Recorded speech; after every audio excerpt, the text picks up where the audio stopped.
Hermanos, pido disculpas, hubo un pequeño error en la conexión, pero ya se solucionó. Como les decía, hoy tenemos un invitado especial, el pastor Alfonso Sánchez, que nos va a dar hoy un estudio acerca de la unicidad versus la Trinidad, para así abrirnos un poco el entendimiento respecto a este tema. Pero primero vamos a ponernos en presencia de nuestro Señor Jesucristo para que este programa sea de su total y completo agrado. Señor, Padre Santo, Padre bueno, te bendecimos, te alabamos y te glorificamos. Te damos gracias, Señor, por este día más de vida. Te presentamos al pastor Alfonso para que uses este vaso y lo uses grandemente, para que tu palabra sea dada a todos los que escuchan este programa y sea una semilla que se siembre en los corazones y de fruto abundante para la gloria y la honra de nuestro Señor Jesucristo. Amén. Buenas tardes, pastor, ¿cómo está? Muy bien, gracias a Dios. Gracias. Complacido de estar acá, contento de poder compartir este espacio. Lo mismo le digo, pastor. Muchas gracias por recibir la invitación. Es un honor para nosotros tenerlo acá en Radio Restauración. Hermano, vamos a tratar el tema de la Trinidad. Es un tema bastante complejo, ¿no? Sí, esa es una de las grandes discusiones teológicas de todos los tiempos. De todos los tiempos, sí, el misterio de la Trinidad. La primera pregunta, pastor, que yo le quiero hacer ¿es Dios una Trinidad? No lo es. La Biblia enseña con toda claridad que Dios es uno y es único.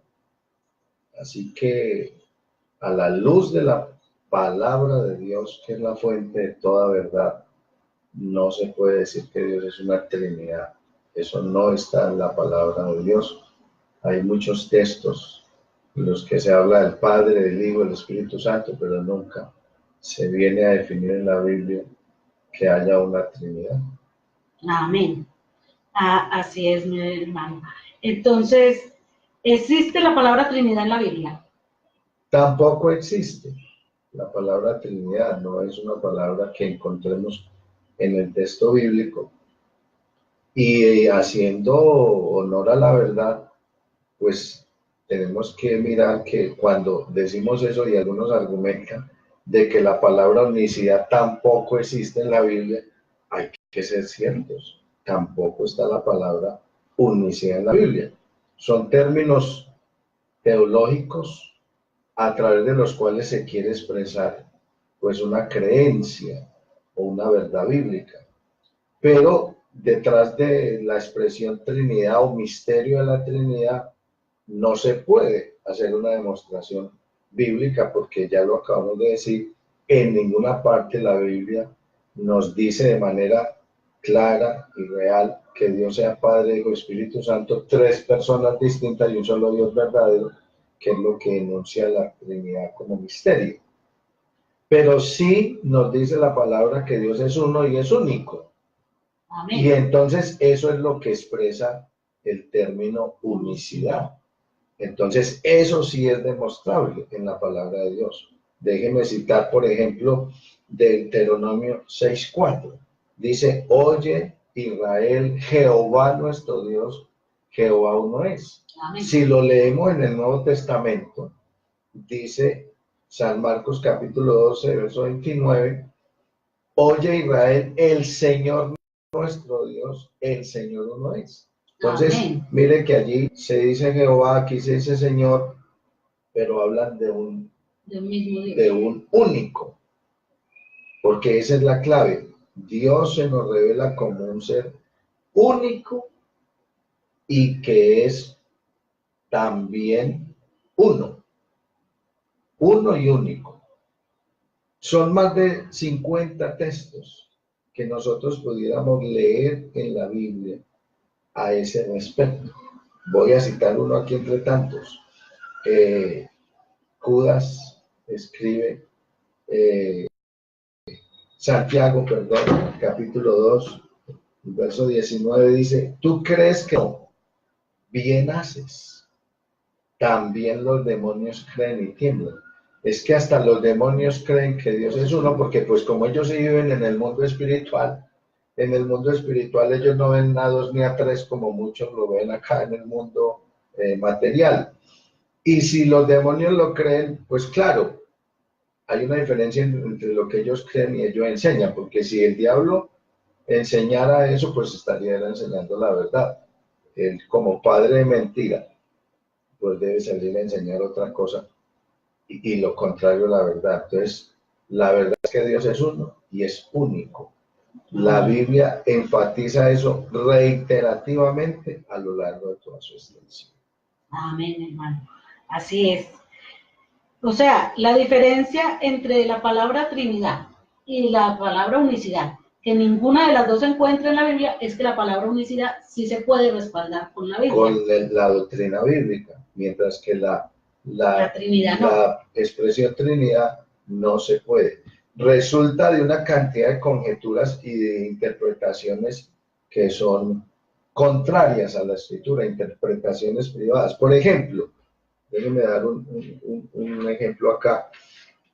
A uno lo ponen a leer Génesis 1, por ejemplo, el verso 26 dice, entonces dijo Dios, hagamos al hombre a nuestra imagen y conforme a nuestra semejanza y señoree en los peces, en las aves de los cielos y en las bestias, en toda la tierra y en todo animal que se arrastra sobre la tierra. Entonces dice, aquí dice, hagamos. Entonces, que porque dice hagamos, entonces ya hay más de uno. Y eso no es así. Pero ¿dónde dice la Biblia ahí que hay tres dioses o hay dos dioses o tres personas poniéndose de acuerdo sobre eso? Pero cuando uno mira el contexto bíblico, textos como estos, por ejemplo, que aquí parecen en plural, mire, hagamos, usted nota que en Isaías el capítulo 45 aparece en singular, porque dice aquí Isaías el capítulo 45, vamos a citarlo acá como ejemplo, el verso 18, dice, porque así dijo Jehová, que creó los cielos, miren, Él es Dios, el que formó la tierra, el que la hizo y la compuso, no la creó en vano, para que fuese creada, habitada la creó. Yo soy Jehová y no hay otro. Entonces, ahí está claro que el creador del hombre es uno solo. Entonces, ese hagamos, hay que encontrarle su sentido, pero no, sí, pero no salir a decir pues que porque ese hagamos, entonces ahí hay dos o tres o cuatro haciendo al hombre, que es ese tipo de cosas. Generalmente esos argumentos resultan eso, que por qué entonces, si el Señor dice, Padre nuestro que está en los cielos, entonces que ahí hay otro, pero estudiar la Biblia y mirar eso, ¿qué significa en la verdad bíblica? Que si uno pone un fundamento, Dios lo ha puesto. Oye, Israel, el Señor nuestro Dios, uno es. Sobre ese es que hay que construir. Yo no puedo encontrar después otra cosa en la Biblia y salir a decir, no, ya son dos o son tres. ¿Por qué si Dios pone un fundamento y dice que Él es uno y es único? Es uno y es único, amén. Sí, hermano, tiene toda la razón. La Biblia es muy clara en ese sentido. Es clarísima. Y entonces, ¿por qué la mayoría de las iglesias cristianas enseñan que Dios es parte de una Trinidad? Yeah. Bueno, eso es más que todo una tradición en el ámbito religioso, porque todo ese gran bloque religioso que se llama el cristianismo, pues no es ni tan cristiano, ¿no? Porque precisamente la revelación más grande que nosotros tenemos de Dios es Cristo. Y de Cristo tenemos que decir, lo más grande que hay que decir de Él es que Él es el verdadero Dios y la vida eterna. Jesucristo es Dios manifestado en carne. Entonces, ¿cuál Trinidad?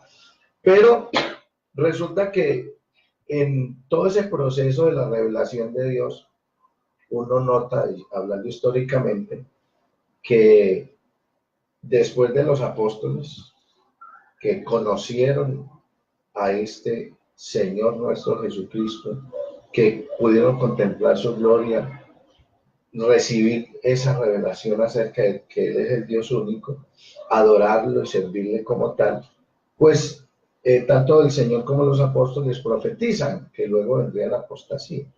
La apostasía siempre ha salido de la verdad, porque son los que tienen la verdad, los que en un momento dado se rebelan o se tuercen o cualquier cosa, y en eso resulta la apostasía. El apóstol Pablo, por citar la palabra, dice en 1 Pastor, Timoteo... permítame, lo interrumpo un momentico. Para los que nos escuchan, hay muchos que no conocen el significado de la palabra apostasía. Apostatar es negar la verdad, negar la fe. Exacto. Entonces el apóstol dice que en los postreros tiempos algunos apostatarán de la fe, escuchando espíritus engañadores y doctrinas de demonios, y cita una lista de ellas.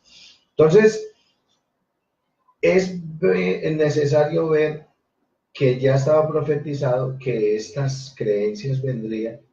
El apóstol enfrentó varias de ellas en su momento, pero en esa derivación que se fue dando en el tiempo, llegamos, por ejemplo, al Concilio de Nicea, donde los hombres, ya el tercer siglo, tratando de definir a Dios y de ponerle como palabras a las cosas, pues terminan definiendo que Dios es Padre, Hijo y Espíritu Santo, tres personas distintas y un solo Dios verdadero, que es el misterio de la piedad. A partir de ahí hay una hegemonía muy grande del catolicismo romano en la historia, y es de pronto la religión que se ve como cristiana y que siempre ha estado como comandando todo ese gran grupo. La religión universal. La religión universal se le llama. Pero cuando nosotros miramos ese tema a la luz de la palabra de Dios, vemos que eso es una desviación de la verdad bíblica. Entonces, más adelante hubo un despertamiento por el celo, porque es que las atrocidades y la perversión a la que llegó, comillas, la iglesia cristiana católica romana fue algo espantoso. Entonces muchos, incluso por eso se cita en la historia a Martín Lutero, a Calvino y a otros, que siendo incluso parte de esa iglesia, viendo los desmanes y las atrocidades que como religión se cometían, y viniendo al texto de la palabra de Dios, pues es que eso lo veía un ciego. Desafortunadamente, como Roma no permitía ni que la Biblia se leyera. Sí, en mi época yo me acuerdo que decían que si uno leía la Biblia se volvía loco. Se volvía loco, cuántas veces los sacerdotes se la leyeron al pueblo pero en latín. No sabían hablar bien español ahora para hablar latín, pues que iban a entender, pero el que fuera la Biblia se iba a dar cuenta de inmediato que estaba siendo engañado, que la verdad bíblica está siendo desfigurada y torcida.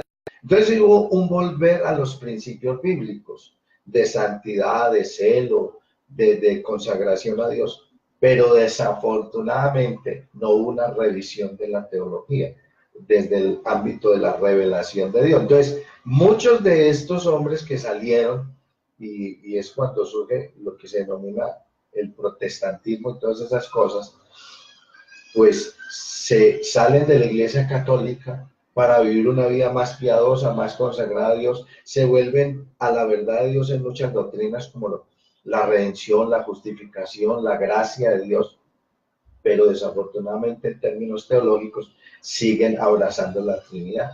Y eso es lo que nos pasa hoy. La inmensa mayoría de todos esos grupos que se meten dentro del cristianismo se definen trinitarios, porque ha sido la tradición y se ha perpetuado esa doctrina, pero esa doctrina hay que revisarla. Para eso tenemos la Biblia, y qué bueno por los que nos están oyendo y viendo que a la luz de esta discusión que estamos haciendo sobre la Biblia, pues decidan examinarla para que no se mantengan abrazando una tradición, sino que busquen la revelación de Dios. Busquen la verdad. Amén, así es.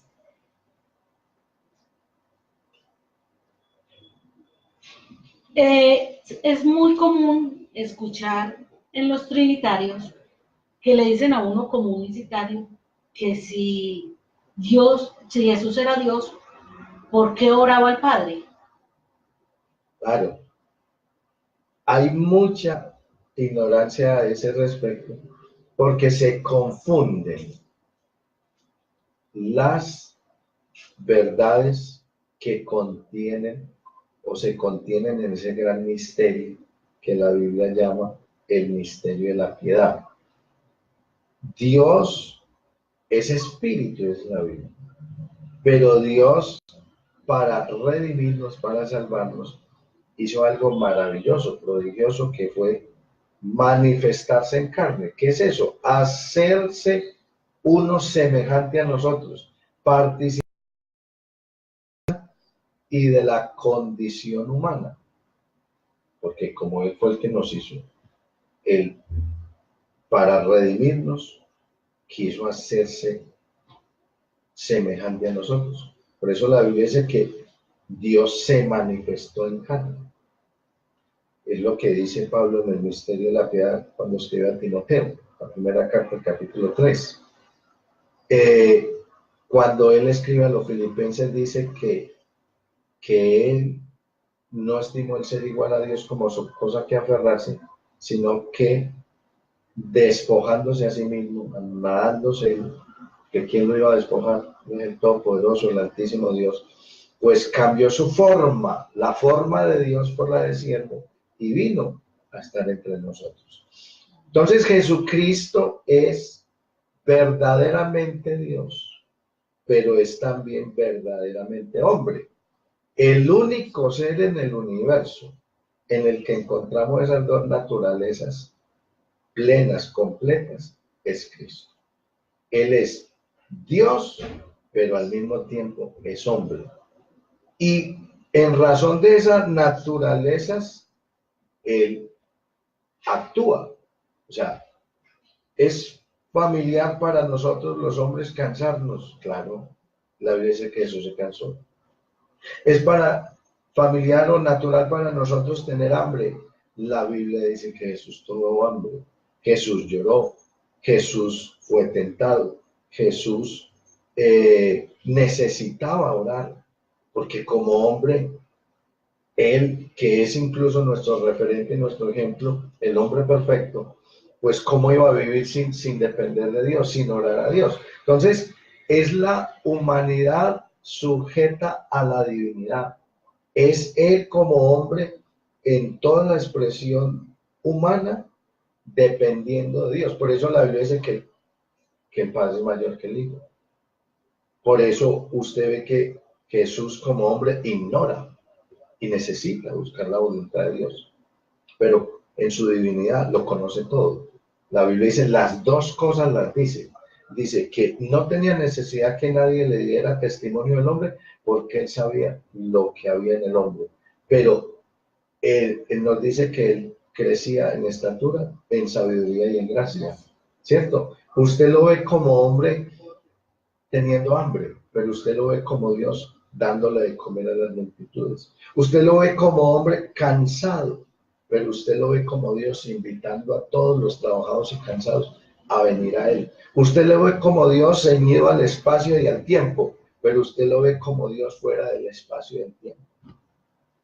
En sus atributos, manifestando sus atributos de omnipotencia, de omnipresencia, de omnisapiencia, porque lo es.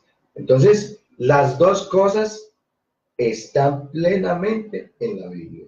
Por eso no se puede concebir la una sin la otra. Yo no puedo concebir la divinidad de Jesús sin su humanidad, pero no puedo concebir su humanidad sin su divinidad. Porque como dice la palabra, ambas están ahí, en Cristo. Pablo dice en Colosenses 2, que en Él habita corporalmente toda la plenitud de la deidad. Y por eso en Él estamos completos. Por eso Juan dice, el que tiene al Hijo, tiene también al Padre. Pero el que niega al Hijo, pues niega también al Padre. No lo puede tener, ¿cierto?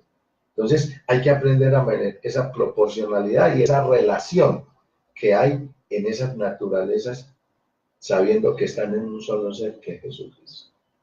Entonces, en resumen, siendo como están en un solo ser, es la parte humana de Dios la que se aferra al Padre. Claro. Y depende del Padre, se sujeta al Padre y ora al Padre y depende del Padre, porque usted ve a Jesús diciendo, Padre, que se haga tu voluntad. Padre, en tus manos encomiendo mi espíritu. Padre, lo que me diste para hablar, eso hablo. Padre, como tú me enviaste, a eso voy. Siempre, porque Siempre en su humanidad Jesús no podía, y más que es nuestro ejemplo perfecto, pues vivir una vida independiente, que es lo que el hombre ha pretendido. Y porque Él nunca nos mandó nada de lo que no nos diera ejemplo. Claro, siempre Jesús es el modelo. Uh-huh.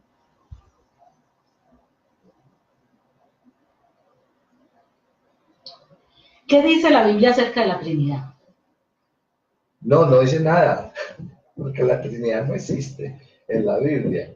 Los trinitarios se basan mucho en un versículo de Mateo que dice, id y predicad el Evangelio en el nombre del Padre, del Hijo y del Espíritu Santo. Sí, hacer los discípulos.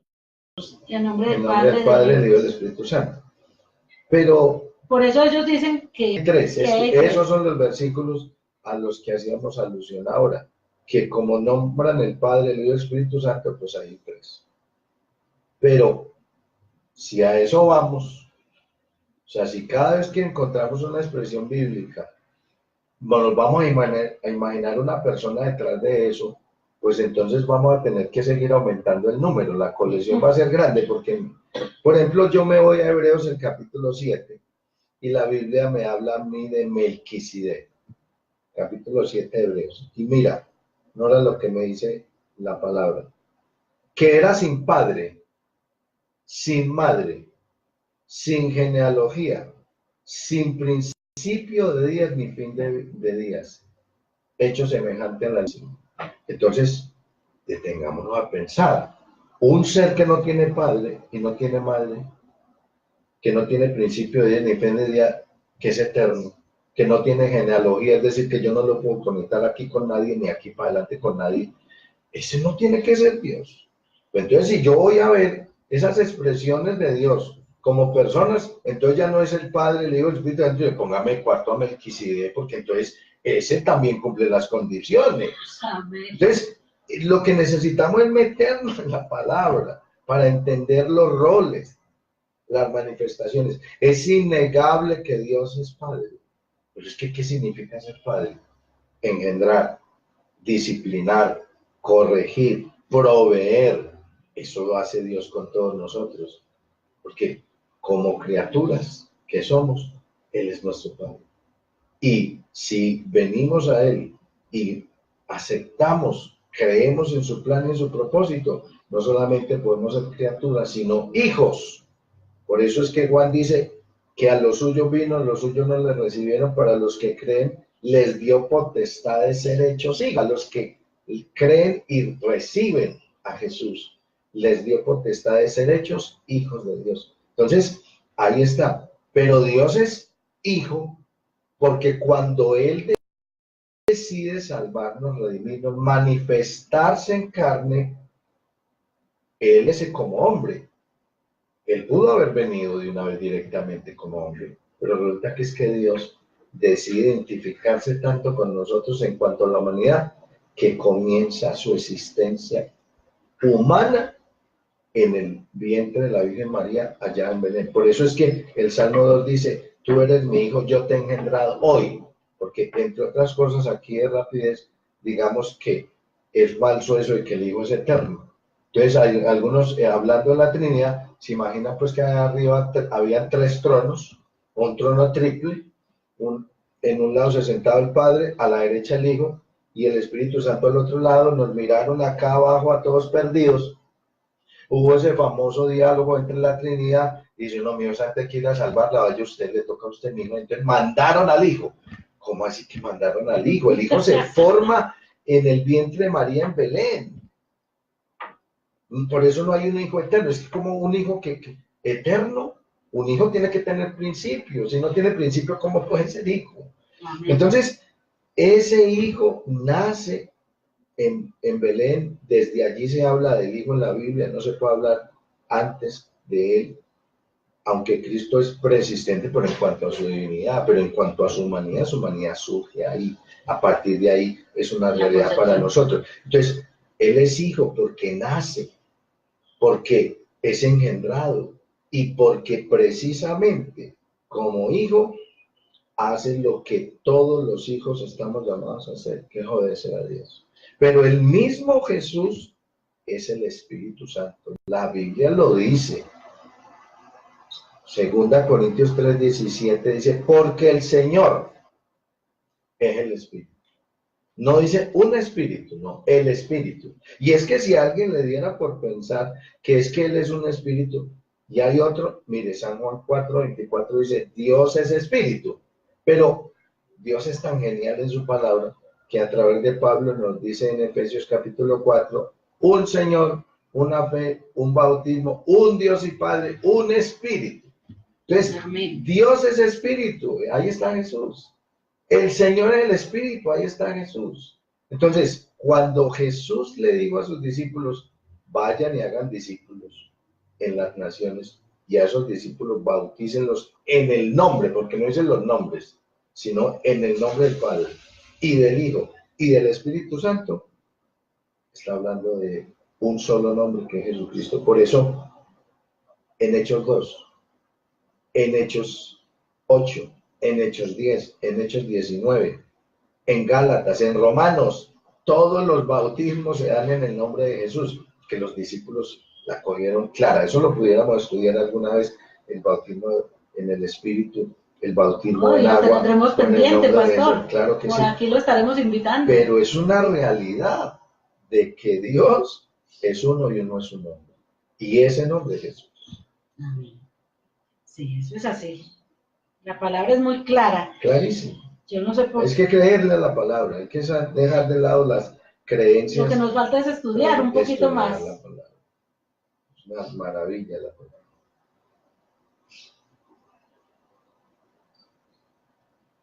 Entonces, Jehová y Jesús son el mismo Espíritu Santo. El mismo Espíritu Santo y el mismo ser y el único Dios. ¿De dónde sale Jehová? Cuando nosotros miramos el texto bíblico como tal, recordemos que hoy tenemos la Biblia en muchísimos idiomas, pero la Biblia originalmente se escribió en hebreo y en griego. Algunos pasajes están en arameo. Y refirámonos al pasaje en el que Moisés, allá en Éxodo 3, le pregunta a Dios, bueno, si yo voy al pueblo, pues como tú me estás mandando, y allá me preguntan por tu nombre, que quién me mandó, ¿yo qué les digo? Entonces, la respuesta de Dios es, dile, yo soy, me envió a vosotros. Porque Él se le revela a Moisés y le dice, yo soy el que soy. Y es que Dios es el único que puede decir eso. Nosotros nos miramos, hoy no somos los mismos de ayer, y mañana no haremos los mismos de hoy. El único ser inmutable es Dios. Él es el único que ha sido, es y será. Dios no tiene que crecer, Dios no tiene que mejorar, Dios no tiene que perfeccionarse. En Él no hay mudanza ni sombra de variación, como lo dice Santiago. Entonces, esa expresión, yo soy, transliterando los idiomas del hebreo al nuestro, por ejemplo, es lo que se conoce como el tetragramatón, las famosas 4 consonantes que son Y, H, W o WH. Para hacer las traducciones bíblicas, pues los traductores tuvieron que ser prácticos. ¿Cómo iban a poner solo esas 4 consonantes en el texto? Entonces nosotros a toda hora leyendo, entonces YHWH le dijo al profeta Jeremías, y entonces él le respondió, sí, mi YHWH, yo haré como tú me dices, sí, mi YHWH. Eso sería algo sin sentido, sin lógica. Entonces, ¿qué se hizo? A esas consonantes, en las traducciones, se le cambió por el significado de eso, de la expresión que hay tras ellas, el eterno, el altísimo, por ejemplo, los judíos por respeto al nombre, porque recuerda que uno de los mandamientos dice, no tomarás el nombre del Señor tu Dios en vano. Entonces, por respeto al nombre, prefirieron llamar a Dios Adonai, es el Señor, que tiene una connotación muy grande, porque es que para otros señores, como un término de respeto, de gentileza, pero para los judíos, Señor es amo absoluto de todo. Entonces, el Señor Adonai. Para estas versiones, entonces, se introducen las vocales y se forma a esa Y, se cambia por J y de ahí se le introducen las vocales, entonces se forma Jehová. Pero en otras versiones, como las católicas, se le meten las vocales y se forma Yahvé, y otros lo pronuncian Yahweh. Pero hacen alusión a esa connotación. Pero que Dios mantuvo su nombre en oculto, lo mantuvo. Porque cuando habla en Isaías 52, la declaración es, mi pueblo sabrá mi nombre, conocerá mi nombre, yo que hablo estaré presente. Entonces, sabrá es futuro, sabrá mi nombre. Pero mire que cuando, por ejemplo, cuando se le pregunta de parte de Manoah y de la esposa al Señor en su manifestación, una de sus teofanías allá en Jueces, para el nacimiento de Sansón, bueno, dinos tu nombre para nosotros, pues, no, ¿por qué preguntas por mi nombre que es admirable? Entonces, Dios no había dado a conocer su nombre, pero una vez Él decide manifestarse en carne, ahí viene la revelación de su nombre, porque es que el ángel es muy claro, llamará su nombre Jesús, porque Él salvará a su pueblo de sus pecados. Y si lo miramos desde el contexto del texto bíblico, entonces Jesús es Jehová salva. Y por eso siempre está asociado a Jesús esas declaraciones tan enfáticas. Jesús siempre dice, yo soy el buen pastor, yo soy el alfa y el omega, yo soy la resurrección y la vida, yo soy el pan de vida, yo soy el primero y el último, yo soy tu redentor, yo soy tu salvador. Siempre es el yo soy ahí unido siempre está a la persona de Jesús, porque Jehová es Jesucristo del Antiguo Testamento. Eso no quepa la duda. Y si Dios es espíritu, pues entonces Jehová es el espíritu, Jesús es el espíritu, o sea, por donde lo veamos, porque esa es una verdad contundente, ya lo estamos reiterando, Dios es uno y es único. Es por donde la veamos, no hay más.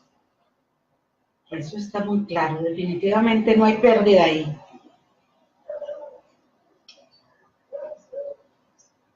¿Está Jesús en la divinidad o la divinidad está en Jesús? Importantísima esa pregunta. Y la respuesta es esta. Las dos cosas.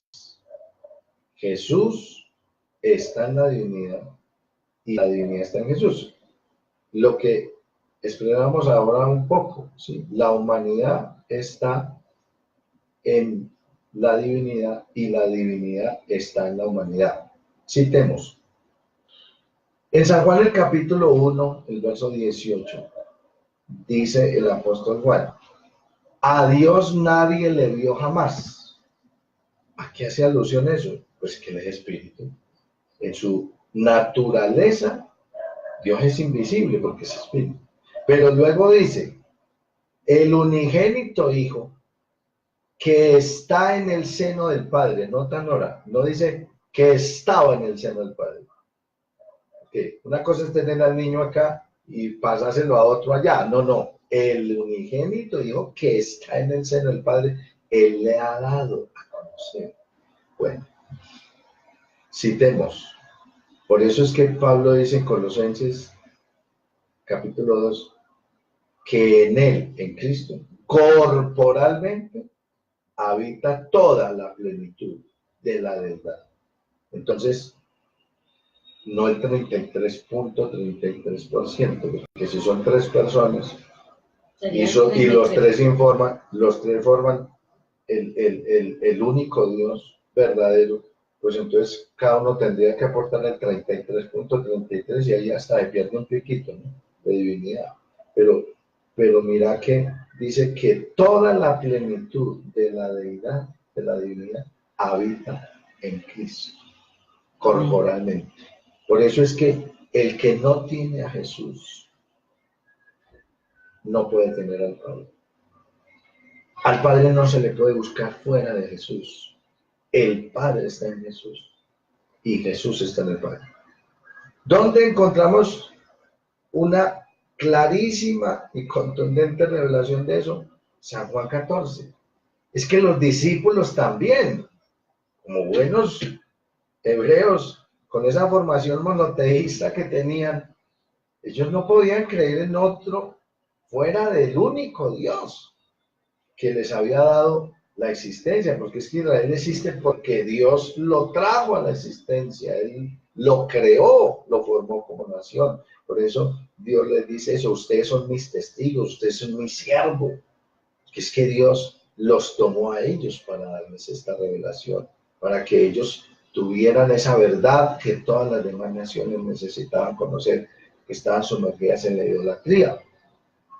Entonces, oyendo hablar a Jesús, que el Padre, que mi Padre, oyéndolo orar, que mi Padre, llega ese momento de San Juan 14. También se confundieron.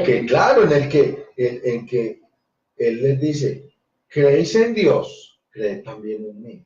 Miren lo que reclama, esa igualdad que reclama Cristo ahí. En la casa de mi Padre muchas moradas hay. Si así no fuera, yo os lo hubiera dicho. Voy pues a preparar lugar para vosotros, para que donde yo estoy, note que no dice está, sino que estoy. ¿Y dónde estaba Jesús? No estaba ahí en la tierra hablando con ellos. Donde yo estoy, vosotros también estéis. Mire, esos tiempos, es que si uno no se adapta al lenguaje bíblico, no va a poder comprender estas verdades tan magníficas.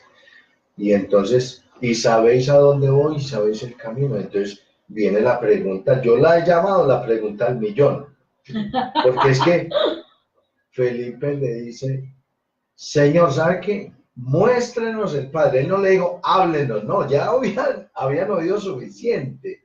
Él lo quería era ver, muéstrenos el Padre y nos basta.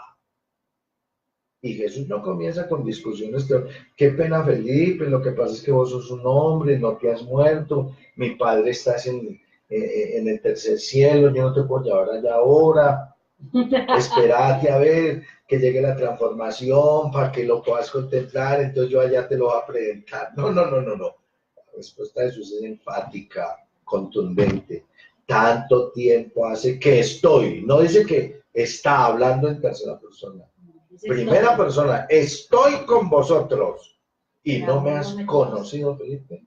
El que me ha visto a mí, ha visto al Padre. ¿Cómo me preguntas tú que te lo muestre? Y ahí viene. Entonces dice, ¿no crees que yo soy en el Padre? Mire, la humanidad en la divinidad. Y el Padre en mí, la divinidad en la humanidad. Ahí está. Es clarísimo. La divinidad está en Jesús y Jesús está en la divinidad. No se puede buscar ni conocer a Dios aparte de eso, porque esa es la verdad. ¿Quién es el que salva? ¿Jesús o Jehová? Jehová o Jesús, ya decíamos que son el mismo, entonces el que salva a Jesús. Voy a citar dos textos que creo que son clarísimos para eso. Son muchos, pero Isaías 43:10 dice, yo Jehová, y fuera de mí no hay quien salve. Eso es un texto clarísimo. Pues. Isaías 45 dice, el Señor, hagan acercarse a todos, consulten a ver quién hizo oír esto desde el principio, quién lo tiene dicho. Luego dice, no hay más Dios que Dios, Dios justo y salvador, ningún otro fuera de mí. Y dice, miren a mí y sean salvos todos los términos de la tierra. Es decir, desde Japón, desde la Patagonia, desde Alaska, desde donde sea. Mírenme a mí porque fuera de mí no hay quien salve. ¿Quién es Dios? Y resulta que nos vamos al Nuevo Testamento y ya lo citábamos ahora, lo primero que el ángel le dice a María es, lo tienes que poner por nombre Jesús, porque Él salvará a su pueblo de todos sus pecados. Usted ve que los ángeles descienden, visitan a los pastores y enseguida declaran, les damos nuevas de gran gozo que será para todo el pueblo, que les ha nacido hoy un Salvador. Ahí no dice otro Salvador, no, un Salvador que es Cristo Jesús. Y citemos a Pedro, capítulo 4, versos 11 y 12 de Hechos de los Apóstoles, que dice, este Jesús es la piedra reprobada por vosotros los edificadores, la cual por vosotros ha sido desechada, pero ha venido a ser la cabeza del ángulo, la piedra principal. Y en ningún otro hay salvación, porque no hay otro nombre debajo del cielo dado a nosotros los hombres en que podamos ser salvos. Entonces, ¿cuántos salvadores hay? Hay uno solo. Jehová es el mismo Jesús del Antiguo Testamento, pero la salvación no se da en el nombre de Jehová, es en el nombre de Jesús. Ahí sí hay que hacer puntualidad, porque aunque Jehová es uno de los nombres de Dios, no es el nombre supremo de Dios en el cual nosotros podemos atestiguar que hay salvación. Por eso todo es mandado a hacer en el nombre de Jesús, sin desconocer que Jesús es el mismo Jehová del Antiguo Testamento. Ahí queda supremamente claro que Jehová y Jesús son uno solo. Indudablemente, mira. Porque él dice, hay una cosa, sí. Solo en mi nombre serás salvo. Y Jesús vino. Y es parte de la gran comisión. Cuando el Señor le dice a los discípulos que llegan a ser los apóstoles, en Lucas le dice, y que se predicase en su nombre. El arrepentimiento y el perdón de pecado en todas las naciones, comenzando de Jerusalén, en su nombre. Entonces, esto es clarísimo, es contundente. La palabra dice, porque todo aquel que invocare su nombre será salvo. Entonces, es contundente la palabra. Pues Jehová y Jesucristo son el mismo. No solamente el único Salvador, son el único Creador. Estábamos citando a Isaías 45, donde Dios dice que Él es el creador de todo, cielos y tierra. ¿Qué es lo que dice el Génesis? En el principio creó Dios los cielos y la tierra. Jehová es Dios. Pero usted ve en Colosenses capítulo 1, Pablo dice que en Él, por Él y para Él fueron hechas todas las cosas. Y todas las cosas en Él subsisten. ¿Cómo va a ser otro creador? Usted ve en Juan el capítulo 1 que dice aquel verbo que dice era con Dios y era Dios. Y luego dice, se hizo carne y habitó entre nosotros. Y ahí dice, en el mundo estaba y el mundo por él fue hecho. Un solo creador. Es que de principio a fin no hay sino un solo creador, un solo salvador, un solo redentor, un solo Dios, un solo Señor, un solo Espíritu, por donde la vea. Uno solo. Es que definitivamente no tiene pierde, no tiene duda. Por donde la mire. Un solo Rey. No tiene duda. Un solo Padre. Definitivamente, la Biblia es muy clara en clarísima. Lo que nos falta es que meternos, mucho. Claro, meternos en ella. Escudriñar las Escrituras. Porque en ellas está la vida eterna. ¿Cómo puede Jesús ser Dios y hombre al mismo tiempo? Él puede ser hombre y Dios al mismo tiempo en razón de que Él es Dios. Porque un hombre no puede ser Dios, pero Dios sí puede ser hombre. Porque a los hombres se los inventó Dios, los pensó Dios y los hizo Dios. Él es nuestro creador, nuestro formador, nuestro hacedor. Por eso es que Dios, extendiéndonos un poquito más en la respuesta, está haciendo al hombre otra vez. Por eso es que Pablo dice, de modo que si alguno está en Cristo, nueva criatura es. Y lo dice el apóstol Santiago, ¿no? Que él de su voluntad nos hizo nacer de nuevo para ser primicias de sus criaturas. Es lo que dice Pedro, nos hizo renacer al hacernos partícipes de su naturaleza que no es corruptible, sino que es incorruptible, es su palabra. que es viva, que es eficaz, que es poderosa, su espíritu mismo, porque Dios precisamente en esta nueva creación que está haciendo, nos está haciendo participantes de su espíritu. Entonces, para Dios no era difícil hacerse hombre, porque Él fue el que inventó los hombres. Claro. Sencillo. Sencillísimo. Sí, claro que sí. Sí, pastor, el tema quedó yo creo que supremamente claro. No ¿Cómo veo vamos que de tiempo? nadie tiene preguntas.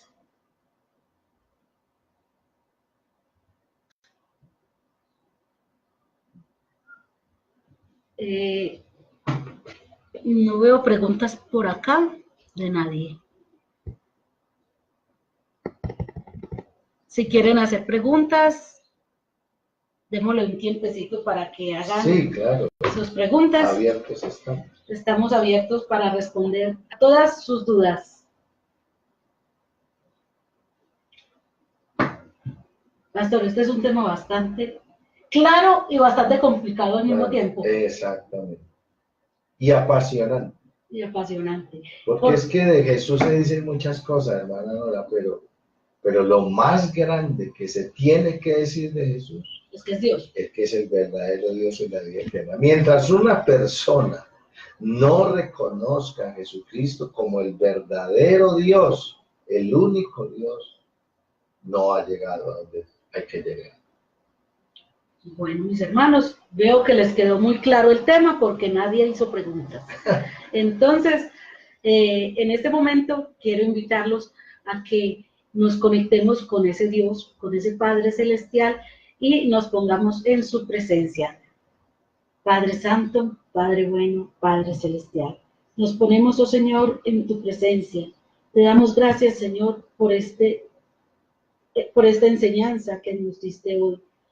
Hoy quiero poner en tu presencia a todos aquellos que buscan tu presencia y que creen en ti, Señor, y piden tu ayuda. Quiero poner a Verónica Lizárraga, que pide oración por su hijo, Señor, para que salga de las drogas, Señor. Señor, llévalo por el camino, llévalo hacia ti, Señor. Libéralo, Señor. Libéralo en este momento, en el nombre de Jesús, Señor, de las drogas, de toda clase de drogadicción, del alcohol, de las drogas, de la marihuana, de lo que sea, Señor. Libéralo en este momento, Señor. A Ingrid Paola Hernández, que pide al Señor que le abra puertas y restaure su economía familiar, Señor. Señor, ten misericordia, ábrele puertas, ábrele caminos, Señor, y que ella pueda, Señor, llevar el pan a sus hijos, Señor. A Mercedes María Márquez, Señor, que da gracias por la sanidad de su cirugía, Señor. A Melba Molina Galán, que pide sanidad por su hija Alejandra. A Claudia Patricia Uribe, que pide sanidad por la columna de su hija Juliet.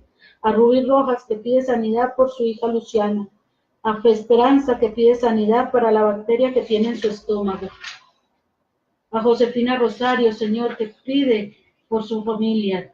A Wisler Martínez, que pide por la salud de su familia. A Adriana Hernández, que pide sanidad para su hermano que tuvo un accidente cerebrovascular. Señor, pon tu mano sanadora en todos ellos. A Luz Elena Villa, que pide sanidad por sus dolores de cabeza.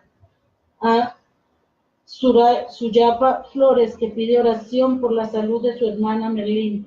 A Rocío López, que pide oración por su hijo desaparecido. Señor, muéstrale el camino, Señor, muéstrale el camino de regreso a casa, Señor. Si lo tienen secuestrado, Señor, ábrele las puertas para salir de allá, libera sus cadenas, Señor, y que pueda llegar sano y salvo a su casa, Señor. A Alma, que pide oración por su tía Irma Fajardo. Y a Nilda, que pide oración por sus hijos para que encuentren una iglesia de sana doctrina. Señor, lleva a sus hijos hacia ti, Señor, no los abandones, no los dejes solos, Señor, porque solo contigo pueden estar a salvo, Señor. Y a Suji Mar Pagán Rivera, que tiene un cáncer en la columna, Señor. Señor, ponemos a todas estas personas en tu presencia, Padre Santo. Las ponemos en tu presencia. Y así como la mujer, aquella mujer que tocó tu manto, que estiró su mano y tocó tu manto y fue sana, Señor, fue sana. Así, Señor, nosotros estiramos nuestras manos, Señor, y las ponemos en tu presencia, Señor. Y ponemos en tu presencia a todos los que están conectados, que nos acompañaron el día de hoy.